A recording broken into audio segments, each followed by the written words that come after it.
I've been applying for jobs all over Los Angeles, California, and there are a lot of jobs that are biased and prejudiced. Let's start with EREWHON. So I applied to 3 different EREWHONs a few months ago, actually. And how EREWHON does it is that they interview you and then you come in for a second interview if they are interested. 3 different locations. 2 of those locations liked me enough to consider a second interview. One of those locations actually gave me the second interview, or tried to. Immediately when I went into the one that gave me the second interview, he loved me. He interviewed me with the assistant manager. Everything was good, everything was cool, everything was great. He said, I like you so much that I'm gonna go get the next boss up so we can do your second interview today. And I was like, great. And before you say it, no, I did not have this hair. I did not have this hair when I interviewed. I had straight black hair, regular, simple hair. Makeup was still done nicely, natural, and I speak very well. Although hair color is not something that can stop you from getting a job at EREWHON. I looked it up.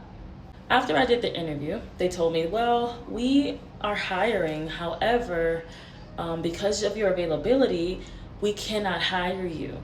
You have to have open availability. Okay, that's fine. He said, but whenever your availability opens back up, come back and see us because we really like you. So my availability opened up because I forced it to, because I really need a job and I really like EREWHON. I come with a different hairstyle. This time it was natural. This time it was a straight sleek back bun, makeup still done, very neat, very natural. I remind him of our last conversation. About 2 weeks ago, a month and a half after that interview, my availability opened back up. So I called and I said, hey, I'm the girl that you said to come back whenever my availability opens up. He said, oh, I remember you. I said, perfect. When can I come in? He said, yeah, well, we actually hired a new manager, so you should come in like next week so you can get to know him so he can get to know you because you have to do a whole nother interview. I said, okay, awesome, cool. The role I was applying for was for the cashier, the front of the house. When I get there, I talk to the people who are in the front end of the store, and I say, hey, I was told by your big boss that I should come back and I should do an interview. Is your boss here today? And they looked around and they said, which big boss? I said, well, this boss said to come back, but he told me to get to know this boss, which is you guys' new boss, because the old boss moved up. They say he doesn't come back until the weekend. I'm like, okay, and I'm about to walk out the store. As I'm walking out the store, the big boss comes up to me and he's like, hey, yeah, I remember you. Yeah, their new boss comes in later today at 2 p.m. Strike one. I then pull him to the side and I say, listen, I really need a job, okay? I have a 2-year-old son, and times are hard out here. The job market sucks. I really need you to hire me. Can we please do an interview? He's like, matter of fact, I can go ahead and get another manager to go ahead and interview you for the roles we have here. You can apply for the front of the house. The manager comes, the big boss, and she interviews me. And she's like, yeah, we don't have any front of the house spots available, but we do have some for the tonic bar. You can make smoothies. I said, perfect, that's completely fine. She said, yeah, you can be a cashier for the tonic bar. We're gonna cross-train you and teach you all these new things. I said, that's awesome.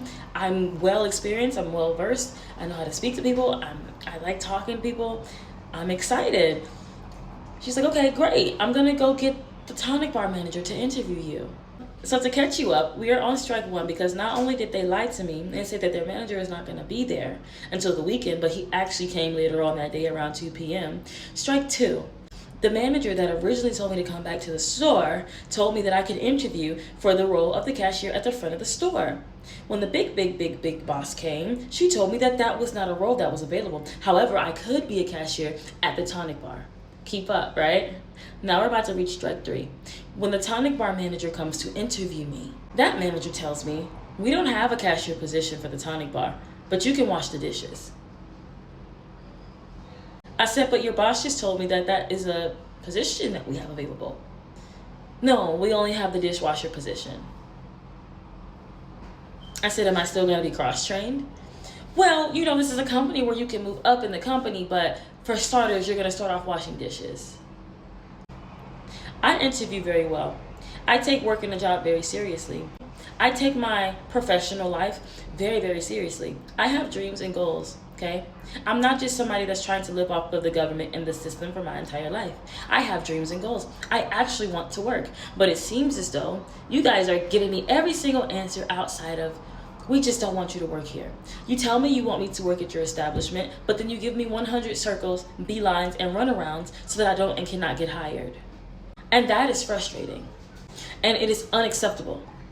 Because that's not how a professional interview should go. Laurel Supply did something similar. Laurel Supply is EREWHON's direct competition. I went into Laurel Supply and I said, hey guys, there's a sign saying that you guys are hiring. When you walk into the store, there's a hiring sign. When you look on Indeed, they are hiring. So I go into Laurel Supply and I ask for the manager. Same thing. Well, dressed nice. Dressed very nice. The manager tells me, we are not hiring. I said, but there are signs outside of your door that says you're hiring. Oh, we forgot to take those down. We're full. I look around at the registers and there's only one person on a register. And how Laurel Supply is set up, there are 4 to 5 registers. There's only one person operating on the register. You're not full. You just don't want to hire me. So I say, but you are also hiring online and on Indeed. Yeah, but sometimes, we forget to take those posts down. I'm like, we're no longer hiring. We're full. And I said, okay, well, could you just let me know whenever you guys are hiring again? Yeah, sure. And then she starts looking around, and as I'm about to leave, she's like biting her nails, and you can tell like when someone's guilty because of the way that they move. I'm not sure what it is about EREWHON, Laurel Supply, and a lot of other companies, because I'm going to make videos about all of them. I'm not sure what it is about them that they don't want to hire people who look like me. But if you want more customers, it's time to get with the program and realize that people who look like me can also do a good job at work. And if you hire more people that look like me, you have more customers and more clientele. Because people like me can afford EREWHON and Laurel Supply too. It's unacceptable.